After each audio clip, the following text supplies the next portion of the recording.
The views expressed on this program do not necessarily reflect the views of this station. Proper advice depends on a complete analysis of all facts and circumstances. Listeners should consult their own financial advisors or conduct their own due diligence before making any financial decisions. Securities offered through Western International Securities Incorporated. Member FINRA SIPC.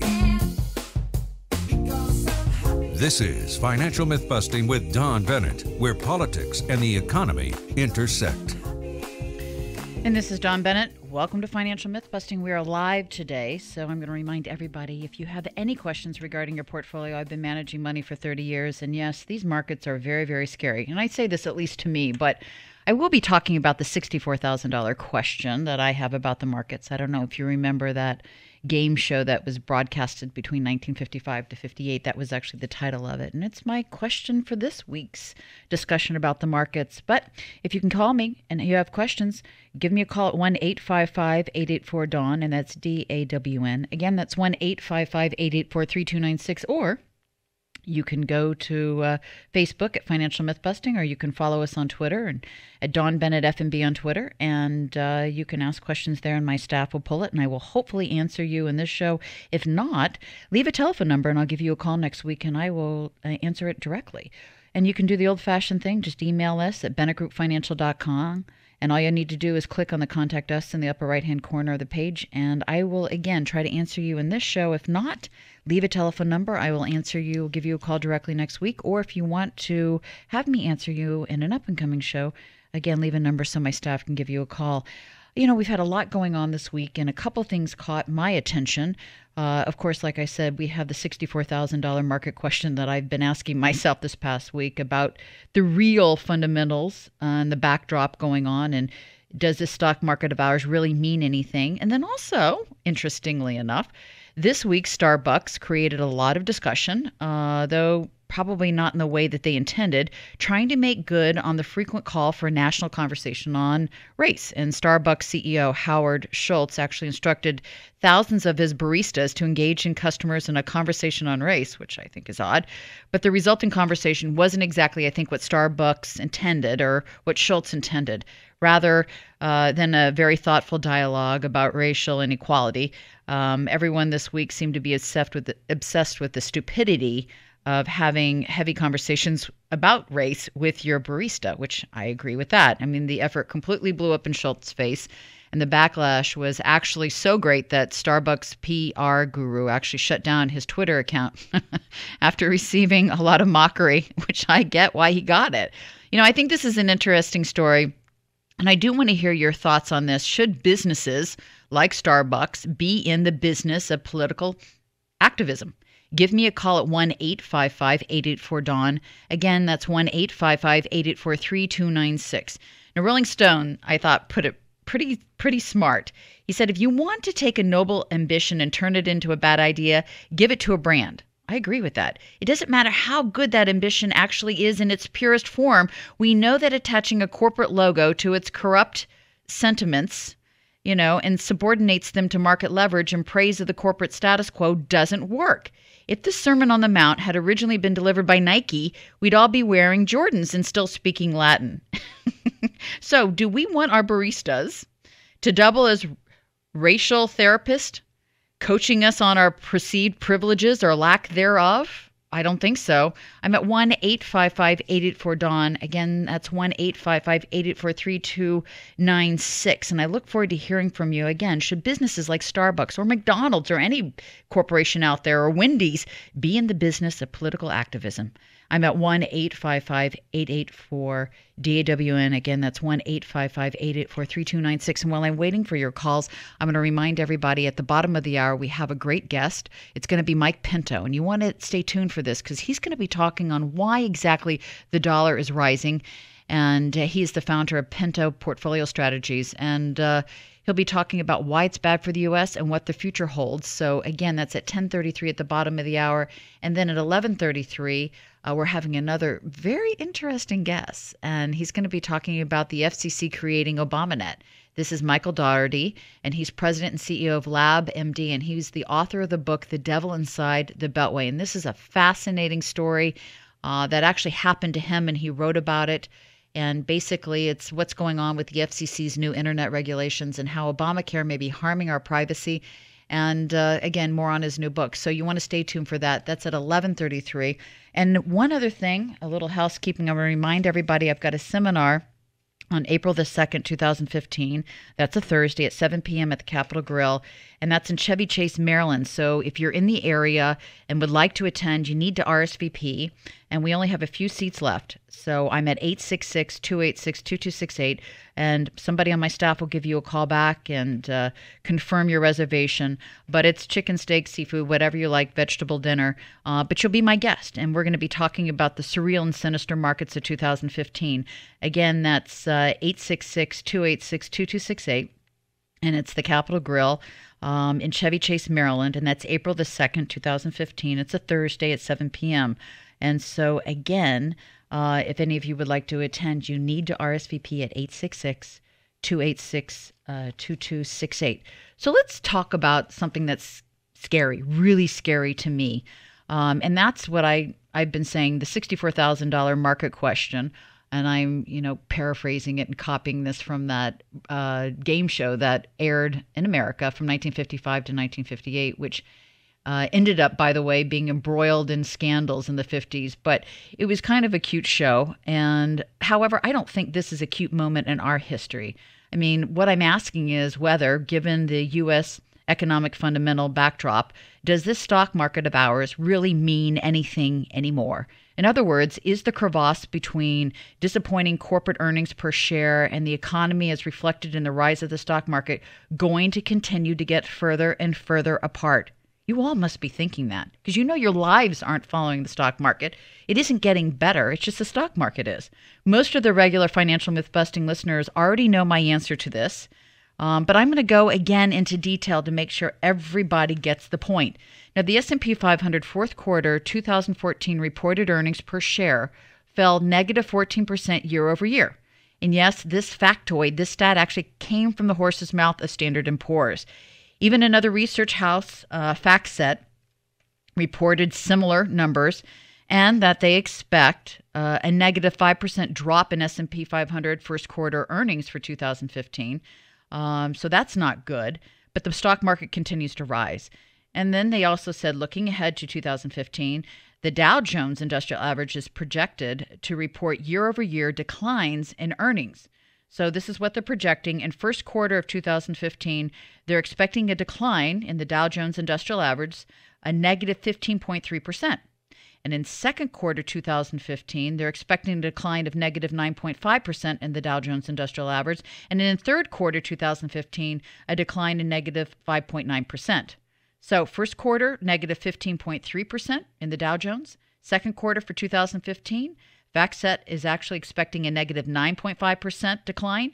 And in third quarter 2015, they're expecting a negative 5.9% decline in earnings per share for Dow Jones stocks. So how does any investor make sense of this situation? If this is exactly what the earnings have been and where they're going, why is our stock market continuing to run? Especially the Dow and the S&P. Now, most money managers and mutual fund managers and financial advisors or business folk out there in general, I believe, and so I've heard, actually really just don't understand what's going on. They're sitting back on the sidelines and watching. And I say they're watching in fear because this is pretty outrageous. Now, the Federal Reserve has tied its hands, and ours too, and our money managers' hands and the financial advisors' hands, because it has a habit of continuing to move goalposts when it talks about its economic goals. So nobody really ever knows when they're going to stop, messing with the markets. Its response, by the way, to economic statistics is not only unpredictable, it's also unsteady. And it's not based on fundamentals. It's a kind of a very double-dealing way as to what basis is being used. So as a result, Yellen's comments this past week, for example, were dovish, which means it's very unlikely they will take any actions in raising rates. So again, my question now is, will the markets continue to look through the structural economic weakness? Well, it's not now. It's actually the same question I've had for the past year. And maybe they will. I mean, it doesn't seem to matter as we can continue to get weaker economically as a country and our companies continue to get economically weaker. The markets continue to run. Actually, it's done this for the past 6 years. So why would anything be different going forward? And again, to me, this was the $64,000 question. I will say this. I know one thing. I do expect more earnings warnings from companies, U.S. companies, as the first quarter of 2015 draws to a close. And I think you should expect to see more of those. Standard & Poor's has already dropped their annual consensus for 2015 for the S&P 500 from $134 per share to $119 per share. And although the U.S. stock market, I know, looks and feels like it's trading at its high and everything's really great, it really hasn't gone anywhere. I mean, the Dow, as of last Friday, is only up 1.71% year to date. That's right. With all this excitement, and you see the Dow near its high, it's actually only up 1.71% year to date, which means, given cost of trading and money management expenses, et cetera, most portfolios are flat to down year to date and are facing, again, tough economic headwinds. Plus, to compound all this, when corporate earnings decline, corporations start cutting back on investment spending and employment, which brings us, with the obvious repercussions for all employers and employees and the Federal Reserve. Remember, employment is a lagging economic indicator. And the BLS, this is the Bureau of Labor Statistics, jobs data is skewed by political considerations and faulty seasonal adjustments. And since most, if not all, of this economic data is falling off of a cliff, whatever happens shouldn't be a surprise, except maybe the fact that the U.S. dollar index is up right now, again, just like the stock market. It's up actually 10% this quarter, and it's up approximately 16% in the last 2 quarters. So trying to put this into perspective just isn't easy.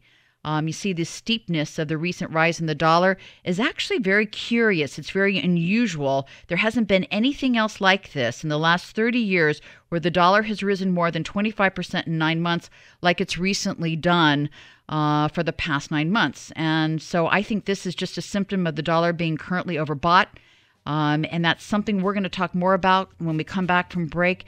Again, this crevasse is just getting deeper and deeper and wider, this disconnect between the market and our economic reality. We'll be back.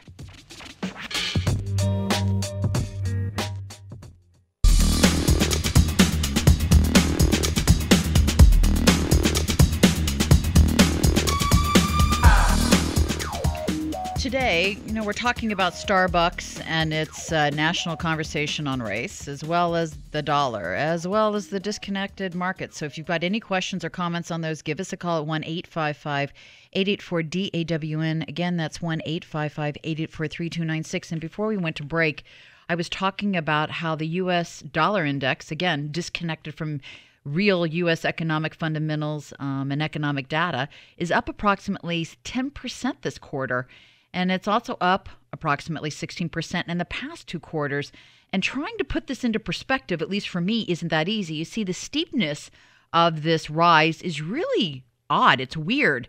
There hasn't been any other time in the last 30 years where the dollar has risen more than 25% in 9 months, like it actually recently has done. And since this is a symptom of the dollar being currently overbought, and of course this is measured by RSI momentum indicators, in fact, it's not been in such an overbought condition in the last 3 decades. So the thing about this rally on the greenback is that it has put a tremendous amount of pressure on commodities, especially oil.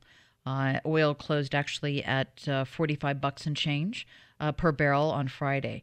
But the interesting thing, not so much pressure on the price of gold.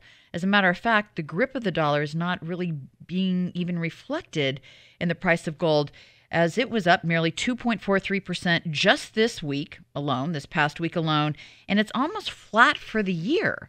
So let me just take this home for you.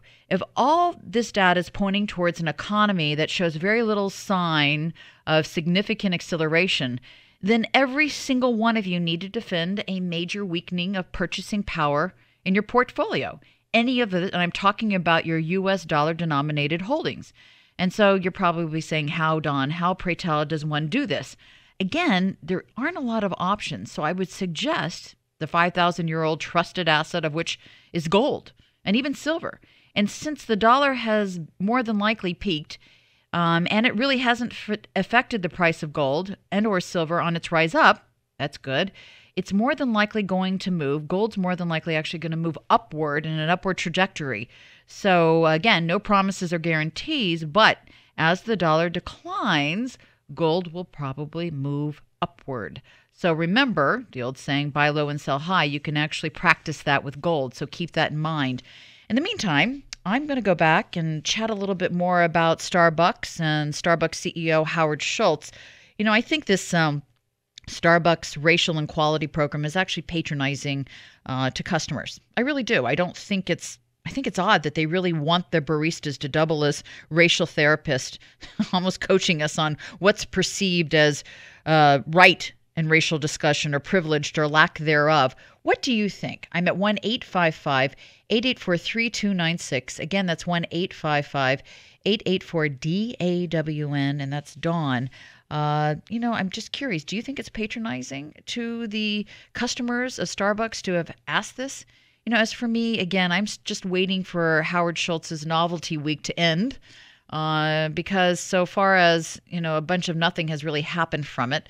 And I'm just thinking that probably many people actually skipped their usual visit to Starbucks because they didn't want to engage in this conversation. Is that true? Give me a call and let me know. I mean, I know people in my office decided they didn't want to go to Starbucks because of this, because they didn't want to talk about it, and because they thought it wasn't anybody's business, and they don't want to talk with the barista. Not that they aren't nice folk, but certainly, maybe Schultz's and Starbucks motives are genuine. I'll give them that. But there's one thing that corporations and, unfortunately, rich white dudes have figured out is that having the conversation about race actually tends to inhibit actual activism. I think so. And it's just weird that they would be doing this. I mean, I'm cynical, and I consider a billion-dollar corporation like Starbucks doing something like this really isn't addressing race in our country. But they could be doing other things that would help other than doing silly things like this. I mean, they could actually eat a tiny loss on their profits and designate one employee per store to collect signatures actually for a petition to restore, for example, provisions of the Voting Rights Act. I mean, there's so many different things they could do instead of having them talk to their customers about things like this. It just doesn't make sense to me. So as much as I think Starbucks is trying to embark on a well-meaning but I think cringe-inducing attempt to bring love and peace and understanding to race relations in the United States, I actually think it's just ridiculous that they've done this. So I know, well, I don't drink coffee, so I didn't actually go down there. But I do have their hot chocolate, and I like that. But I didn't go down this week because the last thing I wanted to do is sit down and get into a deep dialogue with the barista about the state of race in America. Was that the same?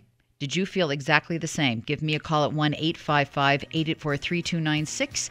And remember, you want to stay tuned for Mike Pento. This is going to be a great discussion on dollar and what it means to you.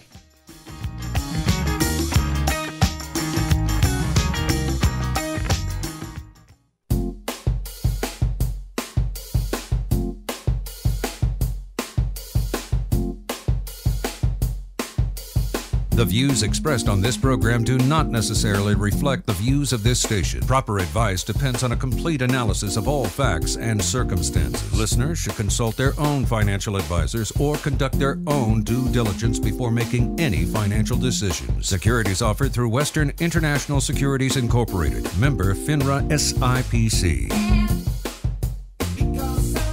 This is Financial Myth-Busting with Don Bennett, where politics and the economy intersect. And Mike Pento is here. Pento serves as the founder and president of Pento Portfolio Strategies. Now, Mike is also the author of the book, The Coming Bond Market Collapse, which leads me to an important question that I've been asking myself lately, which is, do you want to know if the stock market is going to crash next year? Well, just keep an eye on the junk bond market, and that's where I want to start today. Mike, welcome to Financial Myth-Busting. Thank you so much for having me. So high-yielding bonds, I hope you don't mind if we start here. High-yielding bonds are long-term IOUs by companies with shaky credit ratings. I just want to educate our listeners. But in recent years, interest rates on junk bonds have gone down to ridiculously low levels, which to me is another bubble created by the Federal Reserve. So the reason I'm concerned about the price shift in junk bonds is because we saw this happen just before the stock market crash in 2008. So I'm wondering, will the junk bonds lead to a stock market crash in 2015? Well, no one knows the exact timing, Dawn, but I'll tell you this. When you have 75 months of 0% interest rates, the economy becomes addicted to the level of free money that's existed for going on almost 8 years now. It will be 8 years probably before they start liftoff from zero. So when the economy becomes addicted to these machinations, there's $100 trillion worth of interest rate derivatives that could blow up. These are people that have sold basically insurance against interest rates ever rising. So one of those things that I think could blow up is the high yield market. You're exactly correct. So, but the energy sector accounts for approximately 15 to 20% of the entire junk bond market. And now that oil's trading at about $44 a share, right, or $45 a barrel right now, those energy bonds are really taking a tremendous beating. I mean, is the price this is part and parcel of what the Fed has done. So they created an imbalance of capital. So you create all this money for free for so long. You create a bubble in oil prices. So as you said, West Texas was up above $100 a barrel. That engendered an entire industry called U.S. fracking industry. It's basically an insolvent and unviable industry when oil is properly priced where it is right now, around $50 a barrel. So what happens is people, because the Fed has created this massive surge for yield, people go out along the risk curve and say, okay, this is higher than zero. Let me buy it. I don't care what the covenants are. I don't care what's backing it. So they search for yield. They get 5-6% on these bonds. And then when these wells become absolutely unprofitable, they can't service the debt, and the debt explodes. That's just one tiny little, just a minute example of what's going to occur once interest rates normalize. I wouldn't even focus on that. That's the least of our problems. But you can see the whole capital structure of Europe, Japan, the United States is completely out of balance. So in your book, The Coming Bond Market Collapse, How to Survive the Demise of the U.S. Debt Market, well, I mean, you published it 2 years ago. Have your views evolved? I mean, are we... Well, yes, they've evolved because they've evolved dramatically. I never could possibly imagine how far and distorted interest rates on the sovereign debt market could be distorted. Let's just take a look at Japan for an example. So in my book, I talk about Japan, and back then when I wrote the book, the 10-year note was nowhere near where it is today. But you have a quadrillion yen in debt. You have the Bank of Japan printing 80 trillion yen per annum ad infinitum with no possible way of escaping. So you have an insolvent nation, 250% debt to GDP, and you have a central bank hell-bent on creating 2% inflation, yet the 10-year note is now yielding 0.3%. Think about that.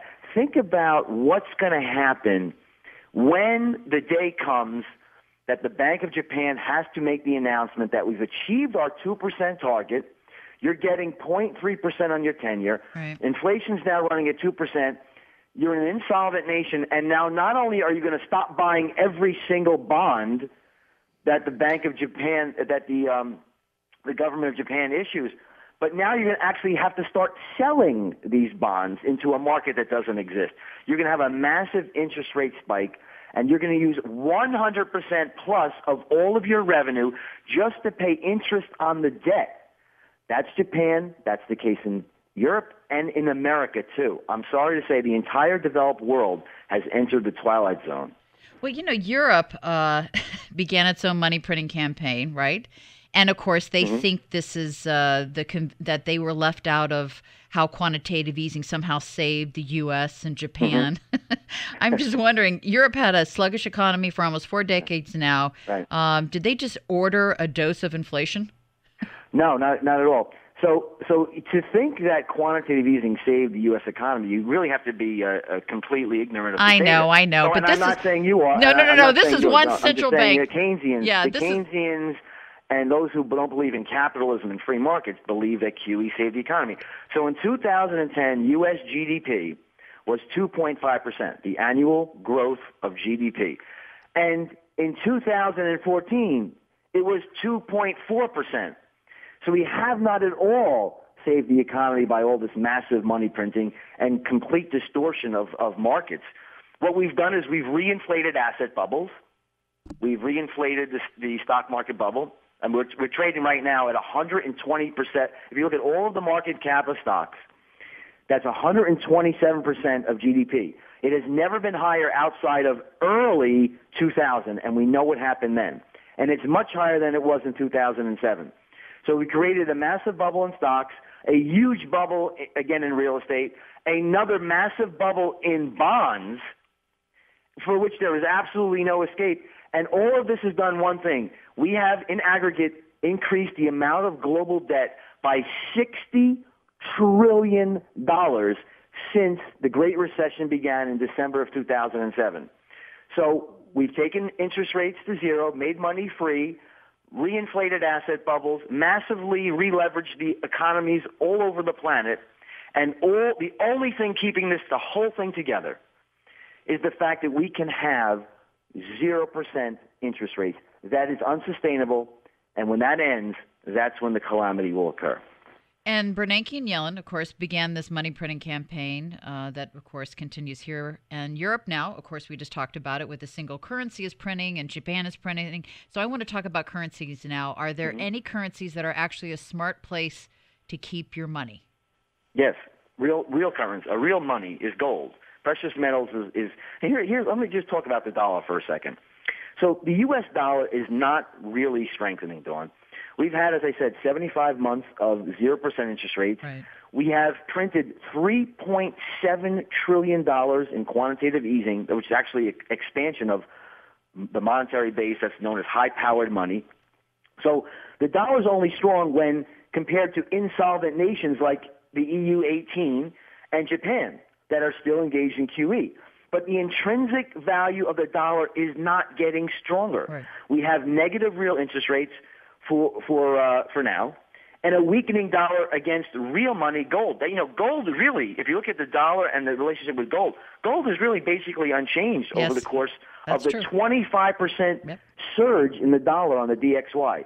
So when Yellen has to assent to the fact that she cannot raise interest rates unilaterally, she will be unable to send the dollar higher, primarily because it will destroy the earnings. I mean, listen, I love a strong currency, but she's worried about two things, deflation and earnings growth on the S&P 500. Both those things are going to be greatly exacerbated by a stronger dollar, and by raising interest rates. So she's not going to be able to do it unilaterally. She's going to have to stay at zero, most likely until Japan and Europe end their quantitative easings.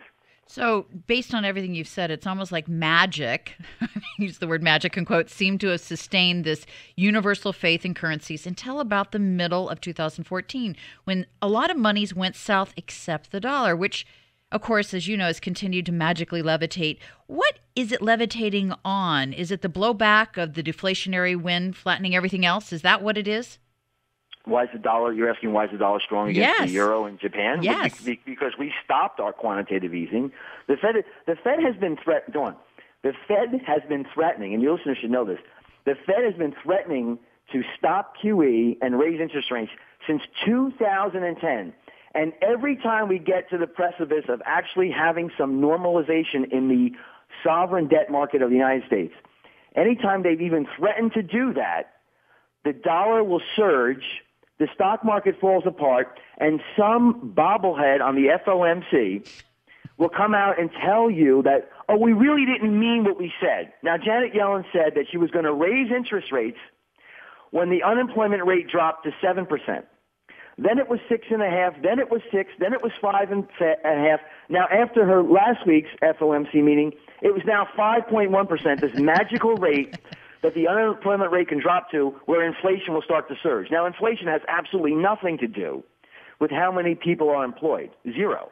But we're dealing with Keynesians who are infatuated with the Phillips curve, so they're so worried about people. Actually, I mean, why would you worry about people working and producing things and being productive? To me, is completely asinine, but that's what she's focused on. But every time we get close to the point where we have to raise interest rates, She has to remove the word patience. Then she puts the word that we won't be impatient back into her statement. So, like I said, she's trapped. She boxed herself into a corner. They won't be able to raise rates until the Bank of Japan and the ECB stop printing. So the U.S. seems to be stupidly, right, waging this currency war against other nations that can only, I think, blow back by incurring the animosity of every trading partner we have on the planet that we live on, or the only planet we can live on. So do you expect China and Russia actually to begin undermining the dollar's reserve status, their weapon being the gold in their vaults?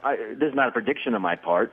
China, the Middle East, they're all moving away from having the U.S. dollar as the primary reserve currency and the primary currency in which trade is conducted. That's a fact. But nobody talks about it. You never hear them talk about it here in the United States.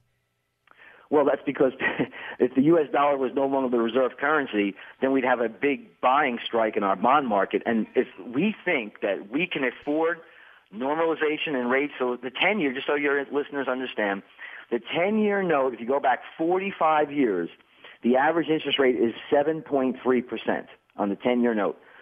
Today, we're about 1.9% on the 10-year. If interest rates were just to normalize, and I can make a very cogent argument why they can go much, much higher, given the amount of debt that we've piled up as a nation, now we're $18.3 trillion, over $100 trillion in unfunded liabilities. We have, as I said, 0% interest rates for so long. We have a massive increase in the monetary base, which is the fallow or the dry tinder for inflation. So rates can go much higher. But if they normalized, we'd be spending $1 trillion per annum just on interest payments on our debt. So deficits right now, which the administration is saying, well, we're down to $500 billion a year, $500 billion a year, as if that's some kind of grand achievement. They're going to go quickly back to $1 trillion just based on demographics. But then if interest rates normalize, you're going to pay $1 trillion in interest, and guess what? The denominator in the debt to GDP ratio goes away. We saw that what happens in 2008, that our phony economy, not just the United States, also in Europe and Japan, and in China too. Yeah. Our phony economy, which derives its growth from massive capital imbalances, that phony economy goes away. We saw what happened when the housing market crashed, when the stock market crashed. We immediately go into a violent recession, and it completely eviscerates GDP. So that those ratios go all out of whack as soon as that happens. Some are arguing that a strong dollar is not actually in America's best interest, as it means exports are going to become unaffordable and indebted foreign nations are going to have a harder time servicing their debt. I'm just wondering, where do you come down on this issue? Well, I think that I'm very much in favor of a strong dollar. Strong dollar is very beneficial to U.S. consumers. It equates to a rising standard of living. It's great for foreign direct investment. If you want to build a factory here, you're more comfortable doing that if you're a foreign nation. I'm all in favor of a strong dollar. But however, the dollar is rising in this case, as I said, primarily due to the fear trade and a sign of global deflation and the deflation of those massive asset bubbles that we built up primarily since 1997. And those collapsing asset bubbles are not good news for anyone in the short term, but they're great news if they're allowed to consummate, if they're allowed to play out. But I have no confidence at all that these central bankers, if you look at Kuroda over there in Japan, who's absolutely in love with quantitative easing, if you look at Mario Draghi, who thinks he could save the world, because, does anybody really believe that the stagnation and malaise in Europe is the cause of money being too expensive? You can go out 7 years on the German Bund, and you have to actually owe them money at the end of that contract.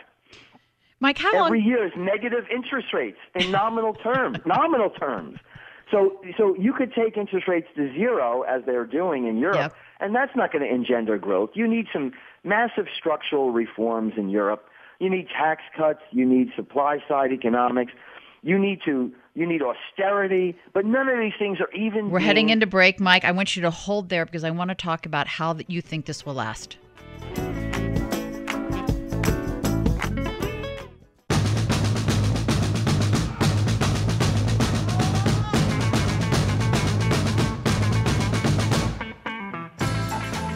This is Dawn Bennett, and I'm here with Mike Pento, president and founder of Pento Portfolio Strategies, and we're talking about the U.S. dollar, or return of King Dollar.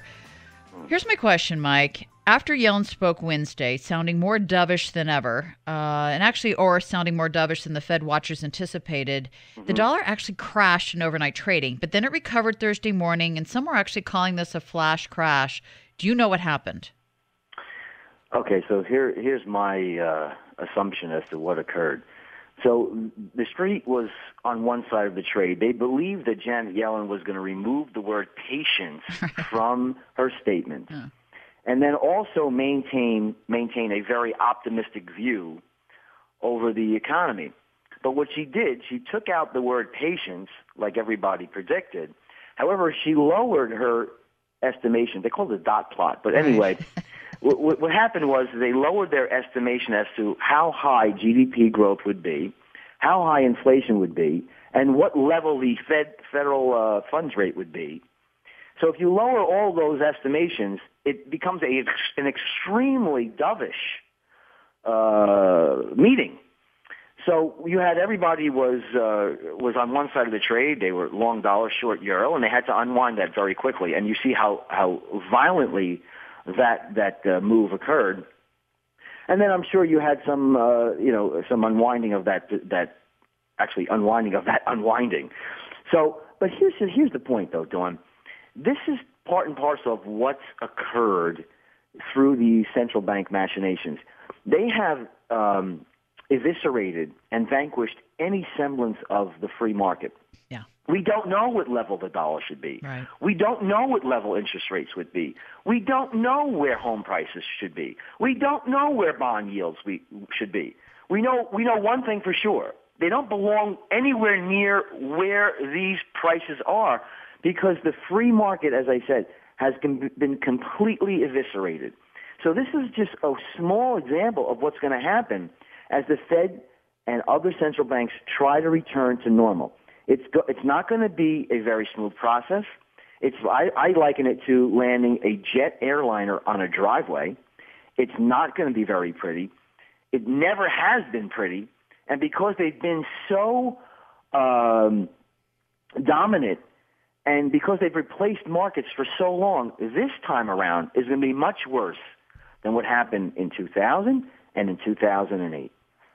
So are there any short-term plays you're suggesting based on where the dollar is right now? I mean, are you shorting it? Are you long? Well, I had been in my fund. I have an inflation-deflation fund, and that's where I think we're headed right now. We're headed. This is where all of this is headed, and this is where the rubber meets the road as far as your investors are concerned. We're going through more and more violent swings between inflation and deflation. You look what happened in the year 2000. We had a semi-mild recession because they took interest rates to 1%, left them there for 1 year. Of course, and I'm sorry if this is a review, but it's important to understand. Of course, that engendered the housing bubble, just having interest rates at 1% for 1 year. When the housing bubble burst in 2007 and in 2008, we took interest rates to 0%, printed $3.7 trillion in the monetary base. Interest rates are still at zero. And I think, and when the housing bubble burst, GDP was wiped out.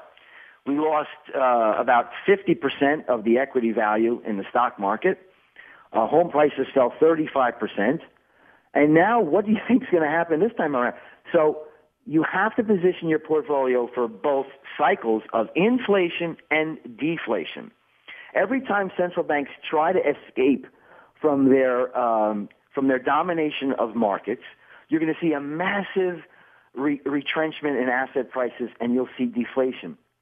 And when they print trillions and trillions of dollars, you're going to reinflate these asset prices. So that's what I think we're at. And right now, my fund has been short the euro, long the dollar. We did that to a very simple ETF, EUO, Eddie Union Oscar. We also very recently went into dividend-paying stocks because Janet Yellen appeared extremely dovish after her statement, and I think that's going to be very beneficial to people who are seeking yield. But here's the point that I want to make to you and your listeners.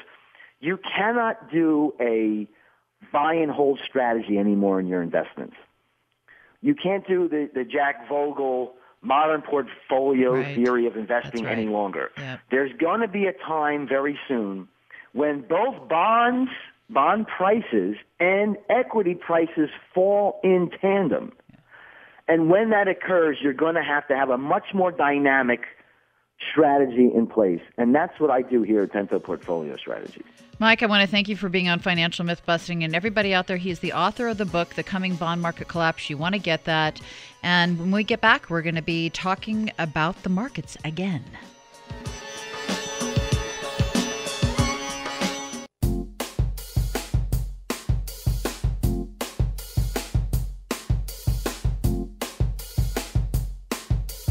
The views expressed on this program do not necessarily reflect the views of this station. Proper advice depends on a complete analysis of all facts and circumstances. Listeners should consult their own financial advisors or conduct their own due diligence before making any financial decisions. Securities offered through Western International Securities Incorporated. Member FINRA SIPC.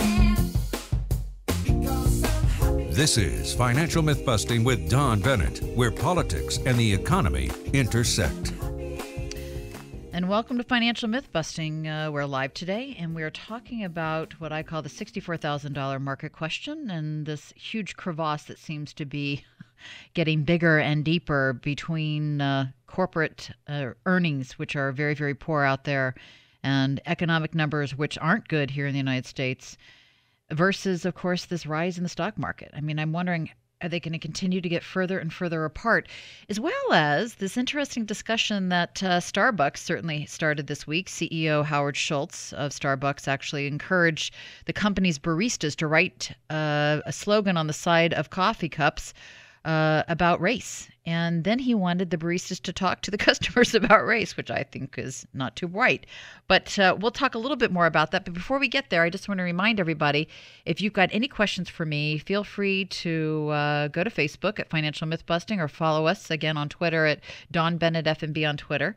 And or do the old-fashioned thing. Email me at bennettgroupfinancial.com and click on the Contact Us in the upper right-hand corner of the page. And I will try to answer you in this show. If not, I'll answer you in an up-and-coming show. Or if you put your telephone number in, I'll call you personally next week to try to answer you. As well as just another reminder, I've got a seminar April the 2nd. I don't have that many seats left. So if you're interested in coming, RSVP at 866-286-2268. Again, this is April the 2nd. It's a dinner, chicken, steak, seafood, vegetarian dinner, whatever you like. It's Thursday night at 7 p.m. at the Capitol Grill at Chevy Chase, Maryland. Again, we're going to be talking about the surreal and sinister markets of 2015. And one last thing, you're going to want to stay tuned at 11:33 because I've got a great guest. He's going to be talking about the FCC creating ObamaNet. ? That's at 11:33 at the bottom of the hour. And this is Michael Daugherty. He's president and CEO of labMD and author of the book, The Devil Inside the Beltway, the shocking expose of the U.S. government's surveillance and overreach into cybersecurity, medicine, and small business. So you want to stay tuned for that. Again, that's at 11:33 at the bottom of the hour. And before I get started on what I was seeing in the market, which I think was scary, very scary, at least to me, and to give you my reasoning behind it, I want to come back and talk to you about what Howard Schultz, again, the CEO of Starbucks, was actually asking his baristas to do this week, which is to talk about race. So I want you to take a listen to this. What if we were to write race together on every Starbucks cup, and that facilitated a conversation between you and our customers? And what if our customers, as a result of that, had a renewed level of understanding and sensitivity about the issue, and they themselves would spread that to their own sphere of influence? I don't know about you guys, but when I'm grabbing a coffee, or actually I don't drink coffee, a hot chocolate, but I get coffee from my staff, I don't have a lot of time for chit chat. And the last thing I want to do is sit down and get into a deep dialogue about the state of race in America. And you know what? I'm guessing Starbucks workers actually probably felt exactly the same way. And so my guess is if this even happened at all for anybody, it was more like white people talking to white people about white people issues. I just don't see how this was helpful. And actually, I thought it was ridiculous. I don't think anybody really wants to have a thoughtful dialogue about racial inequality before they even have their morning coffee. So, I don't know. I don't know what I'm thinking about this, but I'm curious about what you're thinking about it. Should businesses be in the business of political activism, right? Do we want our baristas at Starbucks or any coffee shop double as racial therapists coaching us on our perceived privileges or lack thereof of race in the United States? I don't. Give me a call at 1-855-884-DAWN. Again, that's 1-855-884-3296. For me, I said this in the beginning of the hour, last hour, I really am just waiting for this Howard Schultz Starbucks Novelty Week to go away. And I think today's the last day because as far as I'm concerned, this was a bunch of nothing. And he should never have done that. I don't think that Starbucks is really using its tremendous resources in the right way to address really race in this country. If they really want to address it, they could be doing other things like taking a tiny loss on profits and designating, again, different programs that actually will help the virtues of collective bargaining or labor rights. That's the type of thing I think is far more important than having a barista talk about skin color. And my guess is the baristas didn't like that. So I ask this again, do you think businesses should be involved in politics and do things like this? I mean, would you discuss race with your Starbucks barista? Did you discuss race with your Starbucks barista? Is it the Starbucks barista's job to educate us about race? It goes on and on and on. I'm at 1-855-884-DAWN. Again, that's 1-855-884-3296. And while I'm waiting for your call, I'm actually going to come back and talk again about the markets, which I called the $64,000 market question, because, given the real U.S. economic fundamentals, the real backdrop that we're experiencing here, it doesn't make sense that this market of ours continues to run, which means it doesn't mean anything anymore. This market means nothing to me anymore. Watching it means nothing. And I've been managing money for 30 years. This crevasse that's between corporate earnings, real corporate earnings, which are disappearing and going away and getting worse, and our macroeconomic data here in the United States, which is not good, versus, of course, this rise of the stock market. All that is not reflected in the rise of the stock market. It's just literally two separate entities, and they seem to be getting further and further apart. And then also last Friday, of course, was a quad witching day, which simply means that the expiration date of various stock index futures and stock index options and stock options and these single stock options or these single stock futures happen. And this always happens on the third Friday of each month. And then once every quarter on the third Friday of March, June, September, and December, when all four asset classes expire on the same day, this is what they call the term quad witching. Of course, the term witching means that not only does the expiration of futures and options contracts occur on the same day, but also at the same time, which you need to factor that in because it does cause a great deal of volatility either up or down. But this time, last Friday, the movement was up. But at the end of Friday's market, even if you valued the Dow since the inception of this year, it's actually only up 1.71% year to date. And the S&P 500 is only up 2.39% year to date, which means, I believe we all kind of know that how the story is probably going to end. The market is just up in a huge, huge way, and it's meaningless. Or as billionaire hedge fund manager Paul Tudor Jones warned us all this past week at TED, which is an invitation-only event where the world's leading thinkers and doers gathered to find inspiration. Paul Tudor Jones actually went on to say that this market is disastrous. As a matter of fact, he called it a disastrous market mania that's actually going to end by revolution, taxes, or war. Now, Tudor's belief is that we are in, quote, one of the worst markets of my life, quote, unquote, which, of course, has got to get you thinking if this billionaire hedge fund manager is saying that type of thing. If we are to survive this disastrous market mania, which is almost like we're entering into a strange new world, because I don't think anybody's ever seen this disconnect between real economic numbers and the market. I'm wondering, are we going to need to rethink everything? Let me give you an example. What about all of us, right, who are nearing retirement or those who have large cash holdings? Is it possible in this strange new world we could lose substantial value and really have this great crash as low growth and negative growth economies become the norm? What if there was no growth at all? And even the idea that we can simply hold the U.S. dollar to preserve wealth isn't an option anymore because the negative rates that we now see in Europe are a first glimpse of fiat currency destruction, fiat currency being paper currency destruction due to their, again, imploding economies. As the economy gets weaker and weaker, then it goes to zero, what happens to the value of fiat currency, aka paper currency, aka the US dollar? So as we're entering into the strange new world, I ask you to kind of rethink how this is all going to work. How do you preserve your wealth going into this world where we are low growth or negative growth? And it may just become the norm being that maybe be what we get for the next 2 to 3 years. One of the answers is gold. I know the guest at the top of the hour, Mike Pento, agrees with me. He's a money manager too, that, there aren't a lot of options out there.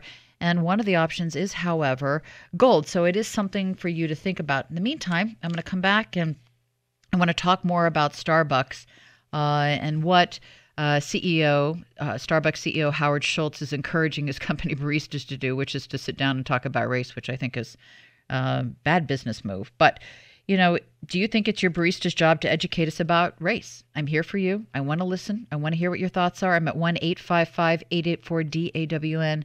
Again, that's 1-855-884-3296. I think undertaking the discussion of race, I really thought about this. It's pretty significant to ask somebody to talk about that to somebody else. There's no denying the pressing need to probably address this. There's implicit and explicit biases, especially in corporate America. But I think where Starbucks actually misses the mark is by compelling people to have these significant conversations with strangers without any context or guidelines on how to do it. Something like this, I guess this campaign that he only wants to have for a week, I think it's pretty presumptuous that everyone is willing to talk about it or even credentialed to discuss race relations. Do you think your barista has the credentials to discuss race relations with you? He might have personal opinions. I agree. You might have personal opinions. But, again, I do think it takes, a different level of discussion. Even a group discussion would be better than one-on-one, especially with somebody that you don't know. But I think what worries me is that there's no facilitator to these conversations that the Starbucks CEO wanted to engage in or wanted his employees to engage in. Who decides it's okay when someone doesn't feel compelled to unpack the relationship with race? That's the type of thing I'm curious about. Almost immediately after Starbucks announced its Race Together, quote unquote, campaign to bring racial conversation into U.S. coffee shops, the criticism began. And it actually began with Black Twitter. They got pretty creative with it. They're actually started proposing that Starbucks start serving Malcolm Espresso. I think that's pretty fun. Or tea shall overcome. They were making fun of them because they think it's ridiculous. Do we need to talk about race? Of course, but should it be over coffee at Starbucks with your barista? Give me a call at 1-855-884-3296.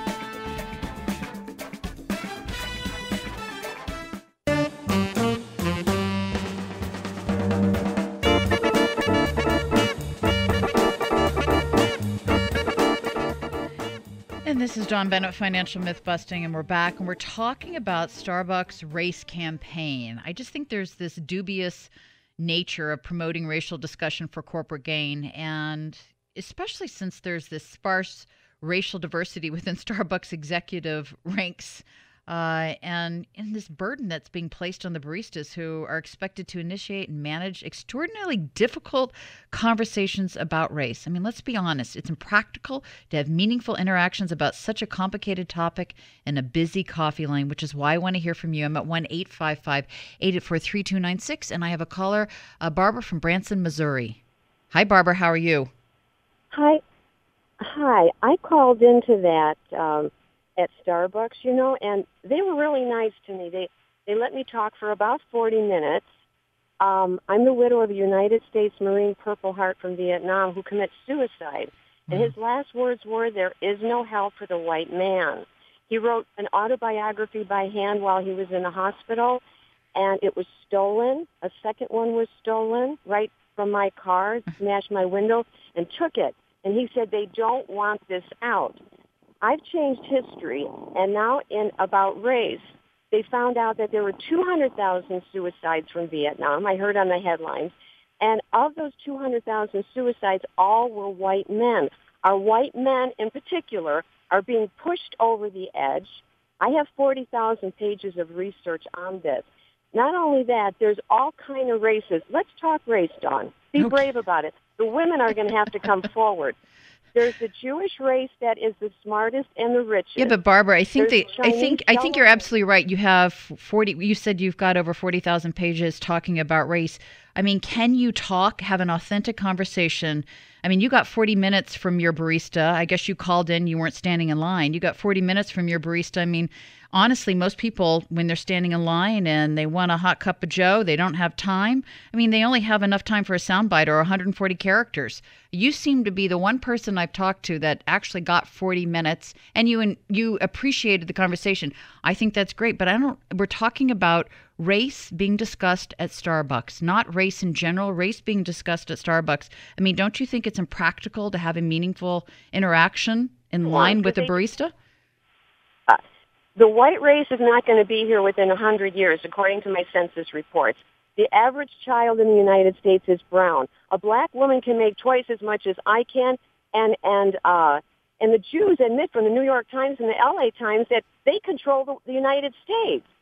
We're the third smartest and the third richest, and we've been brought down with equality below the black. Well, let me ask you something. So, Barbara, do you like the Starbucks program Race Together? Do you think this is the right place to discuss race? I think business is going to have to save the white race. Yes, I think we're going to have, according to my problem-solving abilities, I think every business in the United States is going to have to give company time to addressing the white problems, the black problems that we have to support them, the brown problems that we have to support them and their babies, the Jews who are smarter and more intelligent, the Chinese. Yes, all that's going to have to be addressed. No more money coming out of the white treasury for all these other races. And it's going to have to be done on company time. Ma'am, I'm a leader in the quality movement that transformed Japan and China, the Dr. Deming theory, who was white, and it was never accepted here but given to other races. Well, Barbara, I want to thank you so much for sharing your thoughts. And for everybody else out there, you know, she's the only person I've heard that actually talked 40 minutes about race. Most of them think this program is absurdly stupid. And so I say this, that the people who hate it the most are probably the baristas. The others have been, asked by their wealthy bosses to bear the responsibility of starting discussion about American racism at Starbucks. I just think that's ridiculous. The police killings of Michael Brown and Eric Gardner last summer reignited the continuing dialogue on race relations in the U.S., and I just don't believe Starbucks is the place to continue to talk about it. It doesn't make sense. And I know I'm not the only one who thinks this. I mean, they had a piece in the Washington Post about this, and they also had another opinion piece and a lot of major New York Times, the New York Post. They all basically said the same things, that it's quite possibly the stupidest time and place to try to have a conversation about something as serious and as important and as complex as racism. I mean, if you actually cared, you treat the topic with the respect that it deserves. And I believe that to be the case. I don't think that Starbucks CEO Howard Schultz actually got it right this time. I'm sure his intention was genuine, but it really deserves a tremendous amount of respect, especially since we have a situation now where it's more apparent with the police killings that are going on that race relations in the United States still has not been solved, and we need to continue that. But I think it needs to be done in another venue, not while you're drinking your tall drip coffee. Black people in America deserve a better respect than that. Stay tuned, because we have the FCC creating ObamaNet with Michael Daugherty.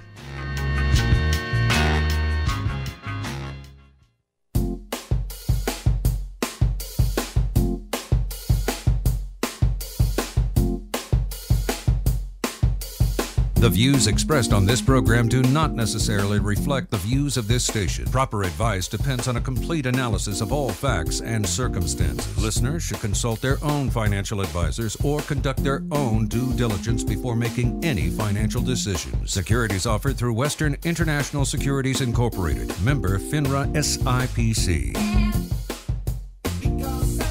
This is Financial Myth-Busting with Don Bennett, where politics and the economy intersect. And Michael Daugherty is here. Daugherty is president and CEO of labMD. This is an Atlanta-based clinical and anatomic medical laboratory with a national base. Now, Michael's also an author. His 2013 book, The Devil Inside the Beltway, The Shocking Expose of the U.S. Government's Surveillance and Overreach into Cybersecurity, Medicine, and Small Business, actually is a great story. He uncovers and details an extraordinary government surveillance program that compromised national security and invaded the privacy of tens of millions of online users worldwide. The Devil Inside the Beltway actually begins with a real-live aggressive security company called Diversa, and it has the retired General Wesley Clark on its advisory board. And they go ahead and download the private health information of thousands of labMD's patients, and then Diversa campaigns for labMD to hire them. So all I'm going to say is, my goodness, I actually have other words for that, but I can't say it on air. This is where I want to start. Michael, welcome to Financial Myth Busting. Good morning, and welcome to my world. How are you doing? Wow. God. So you run a medical testing clinic called labMD. Am I pronouncing that correct? That's correct. And you're also a government whistleblower. Can you talk to my listeners about your story? What exactly happened? It just sounds like the FCC is so underhanded. They are very underhanded, and the way they get away with it is that they exploit our patriotism and the busyness of business people working in their careers and running their companies or medical facilities. And so they wear you down and try to get you to sign, so you'll make them go away, and you under the illusion that all will be peaceful and wonderful.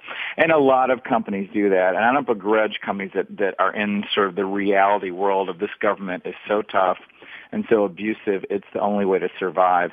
Unfortunately, when you're a medical facility and you've got a company that's going to rip your reputation to shreds with false allegations of losing patient information, and what you do for a business is diagnose cancer, and the government's on their side playing with them, I had no choice but to fight. Now, I've enjoyed the fight. It's been a very high price. The company stopped operating a year ago as far as treating patients. Wow. But this is a very, very, very big deal. And the book is very timely. I actually think I was a little bit ahead of my time. When this all started happening to me, which was 2008, there was no Snowden, there was no WikiLeaks, there was no Assange. People thought I was a little crazy to be saying these things. It's a new experience of everyone completely believe it off the bat, like, of course, which is very sad. So Diversa, this company, which is a Beltway company? No, they're in the technology center of Pittsburgh. Oh, interesting. Okay. But they also, but they still received $24 million grant from Homeland Security? Well, they were working with Dartmouth, and Dartmouth received the money. Mm-hmm. And they worked behind the scenes and offered their technology to them and worked with them. So they had a contract with Dartmouth since 2005. And they went out and they love the word monitor instead of surveil. Right. And they put a press release out about this. And they monitored 4.5 million workstations worldwide. And they said they were downloading 14 million files that were not music in this study, that they can do 1.3 billion searches per day. And I just scratched my head when I read this thinking, how is a private company allowed to do this?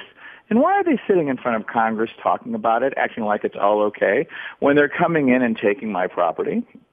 And yet, we were so ignorant on it, actually, 5-6 years ago about this, that I was the lone person out there just screaming. And it was, I wanted them to just go away. And they wouldn't go away. And when we wouldn't hire them, they kicked us over to the Federal Trade Commission, who then, shockingly, started investigating us. And I still wanted the Federal Trade Commission to go away. I mean, lawyers were charging us a fortune, but saying, look, this is ridiculous. You have 40 employees. You diagnose cancer. You do good work. There's no proof it's out there. They're going to go away. And so that took us to the end of 2011, and they wouldn't go away. In 2013, they sued us. And about 2011, when they started asking us to agree to be audited for 20 years at our expense, and they would put out a press release saying that we'd agree to this, which, of course, who pays attention to a press release and reads fine print?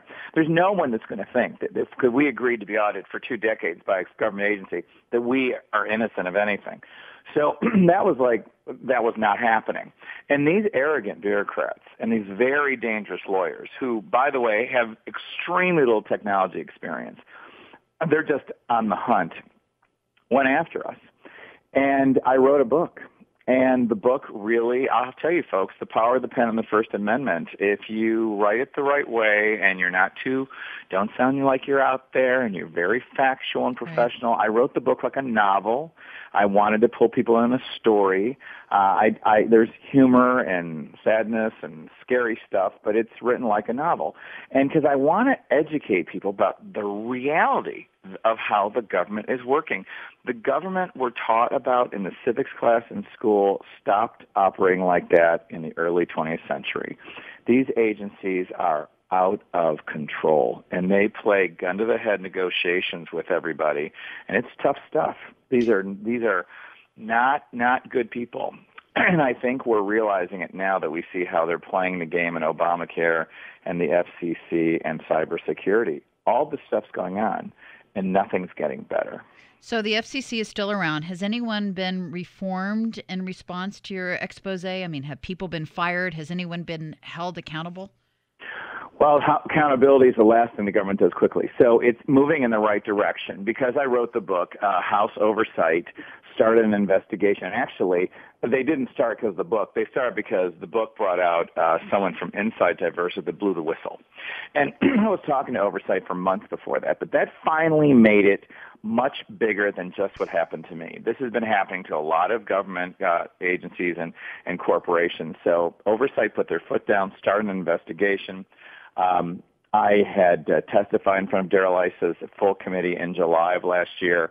We got immunity from the Department of Justice for this whistleblower last November, and the trial starting again in May. What is terrifying, I mean, it's really disheartening to me, actually, but I am ultimately optimistic that how much it's taken to get the attention of the media is unbelievable. And behind the scenes, I'm writing another book about what's happened since they sued me. The book ends when the FTC sued me. What's happened since, because how they bullied us, how they bullied internal employees of the company just by terrifying them with long depositions and the like, is pretty amazing. And the pushback from the left inside Congress and the head of the FTC sending communications to congressmen's staff to try to mess up this hearing was dumbfounding. And the press's lack of attention, because honestly, in all defense of everyone, this is so unbelievable that it's hard to believe it. But I've got it all in writing, and I just keep telling the story. And because of what's happened with the FCC, I think we're all waking up to how these people behave.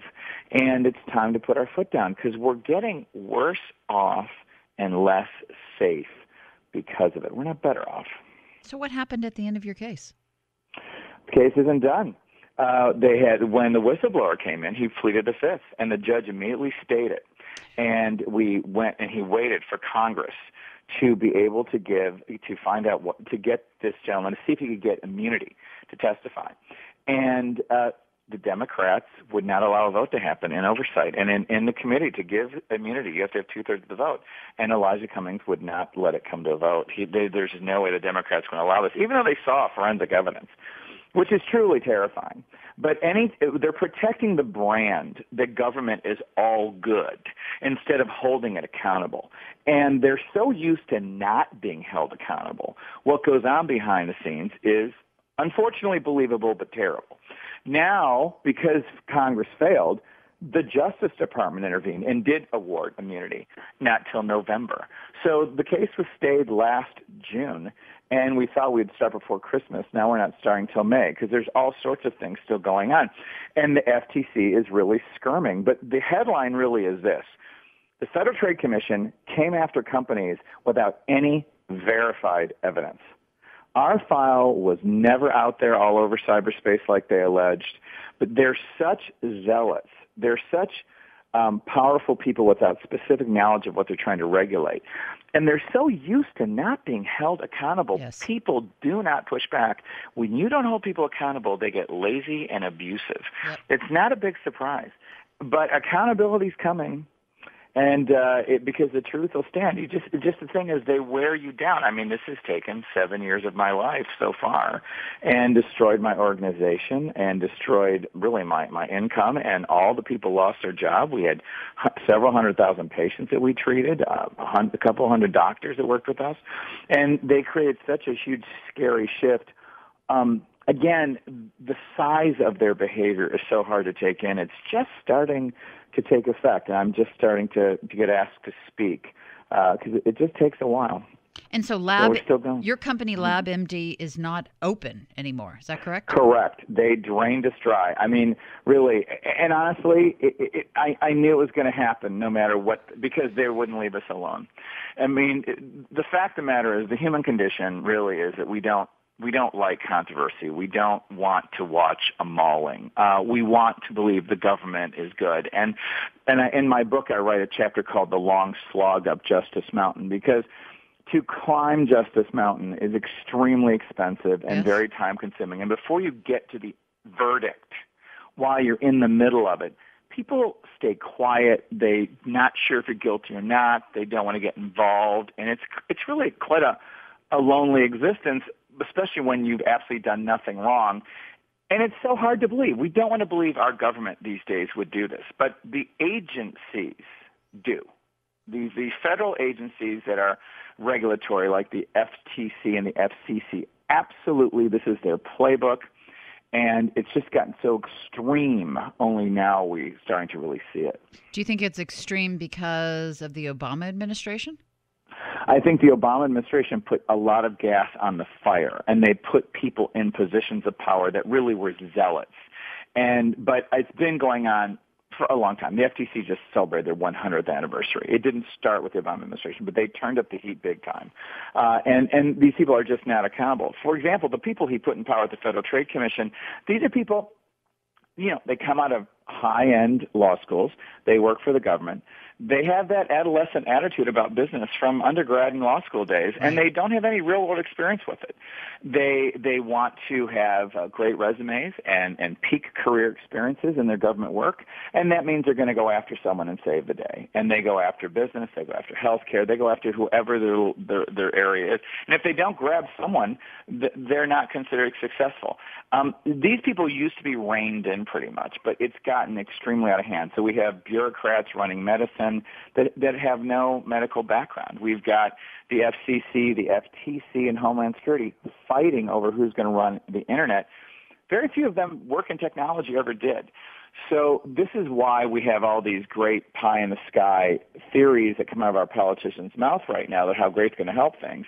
But when reality strikes, it's a mess. And we are having massive cybersecurity breaches all the time. Attacking the companies instead of helping them does nothing but create a worse situation. There's no way that we had any intention of having our patient information vulnerable, and it wasn't out there. And they started a whole case for years saying it was.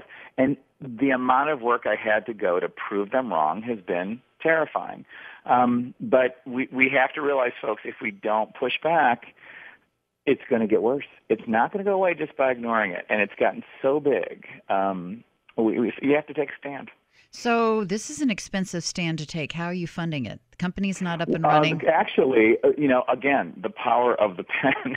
I mean, it's heartwarming, quite frankly. A little guy like me has gotten so much going on. Cause of Action is a government oversight law firm that's a nonprofit in Washington, D.C., and they started covering all the legal expenses the second the FTC sued me, because when you run a medical facility, you go real heavy in medical malpractice insurance. You don't go real heavy in general liability. Mm-hmm. And this isn't a MedMal case, so I only had $250,000 of liability. I got other things elsewhere. But in that case against the FTC specifically, we were kind of underinsured. And because who thought that elephant was going to show up on the porch? So we've been fortunate because, again, this is a much bigger deal. The FTC has gotten 50 companies to break and sign consent decrees. Only Wyndham and labMD has been fighting them. But I'm the only one that really is a soap opera. Wyndham really they're fighting a legal interpretation and jurisdiction, and they've got a lot of money to do it, and they're doing a great job. My story is more about how this group operates and what happens with zealots. They cheat to win. Oh, yes. They circle and confuse. It's not the only agency in the government that's doing that, unfortunately. But you said that you think that there's going to be progress. We only have 30 seconds left. What would that progress be? What are you seeing that's actually making you think there might be a change? Well, when this whistleblower testifies, and then a lot of things that I can't say right now come out about what they've done, the court of the public opinion will be slamming their reputation. I think the media will finally pay attention because we're getting it. I'm also glad the Department of Justice helped you. It's Michael Daugherty. You need to get his book, The Devil Inside the Beltway.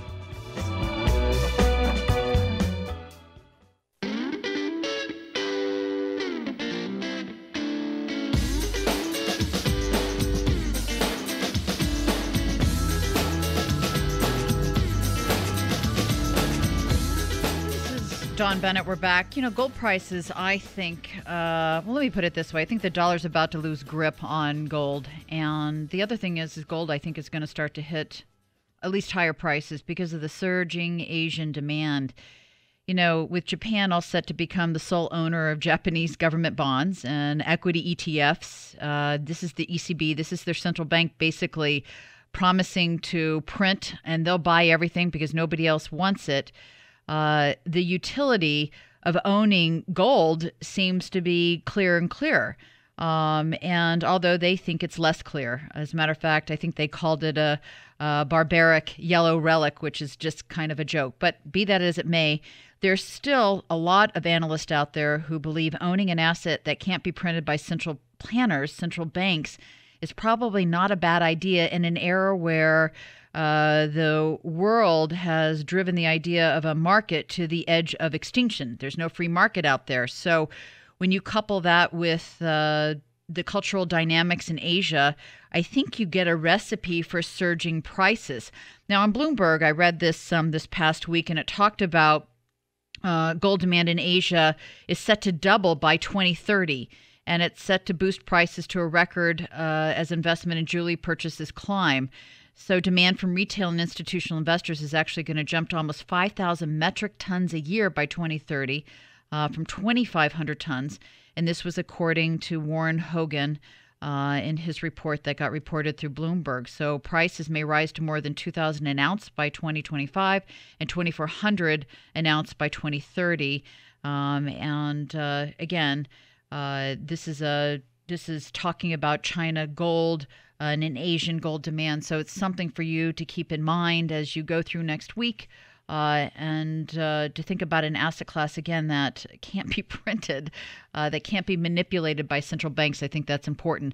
To that point, I just want to remind everybody, Bennett Group Financial Services now offers the ability to purchase gold and silver coins or bars or sell it through us. And all you need to do is call us at 866-286-2268. You can talk to one of the Bennett Group Financial Associates. They're smart people, smarter than I am, and they'll talk you through the process, and it's very, very easy. But you can either have it stored at a top-tier bank, which we can help you set up, and or you can have it sent to your personal residence or another bank if you're choosing. It's up to you. But if you're interested in purchasing gold and silver coins or bars, all you need to do is give us a call at 866-286-2268. And I also want to remind everybody, again, I'm having a seminar on April the 2nd. It's a dinner on Thursday night at 7 p.m. It's going to be at the Capitol Grill. And I call it my Surreal and Sinister Markets of 2015 seminar. So if you want to attend, you need to RSVP. We only have a few more seats left. And again, it's 866-286-2268. That's 866-286-2268 for April the 2nd, 2015. That's a Thursday at 7 p.m. The Capitol Grill at Chevy Chase, Maryland.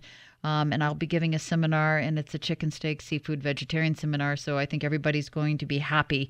And we will talk a lot about gold and what, we think is going to happen with it, as well as silver. I do just get the sense that, just like actually one of our guests talked about today, and I talked about, in the opening of both hours, that, the dollar really hasn't had much effect on gold, which is very unusual. I mean, gold year to date is flat.